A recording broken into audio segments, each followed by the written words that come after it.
Alzheimer's. The medicine is called donanemab, and it's been shown to slow down cognitive decline in some trials by up to 35%. It's allowed patients to live independently for longer. Now, Alzheimer's Research UK has said that treatments like this mean that one day the condition could be treatable like other long-term issues such as asthma or diabetes. Our science correspondent Thomas Moore reports. Can you remember any of these other people on here? Who's these two here? Paul. No, that's your sister Rosemary. Sister Rose. Yeah. And who's the lady next to her?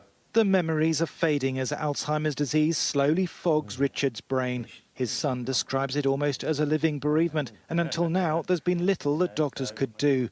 But 2 drugs have now been shown to slow the decline by around a third if treatment is started in the early stages of the disease. It might be a little bit too late for Dad now with regard to treatment, but I just hope that this news today that other families can benefit and we can slow this condition down and people can get a better life for longer.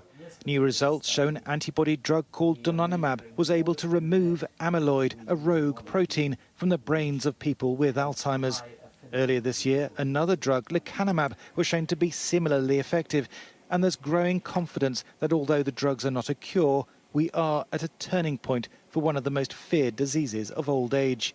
Alzheimer's disease was identified first nearly 120 years ago. And while we have seen some progress in how to care and support people and some progress in treatments that mask the symptoms of Alzheimer's disease, we have never before seen treatments that modify the disease. Until in the last 12 months, we now have 2, and that's why we think this is a brand new era for Alzheimer's disease. An estimated 720,000 people in the UK could meet the criteria to be given one of the 2 new Alzheimer's drugs. But first they have to be diagnosed. This can be done with a special PET brain scanner, but there are only 69 in England, Wales and Northern Ireland, and they're used for cancer 90% of the time. The telltale amyloid protein can also be confirmed with a spinal fluid sample, but there aren't enough specialist-skilled staff to carry out this at scale. Probably 2% of people who might benefit from these drugs would currently be able to get them. But obviously we need to see that change, and we've got time to do it, but now is the time to invest. Now is the time to look differently for the NHS as to how we get these drugs to patients. The drugs have a small risk of serious side effects, including brain swelling, and patients need to be carefully monitored. Can you remember who that is? Yes.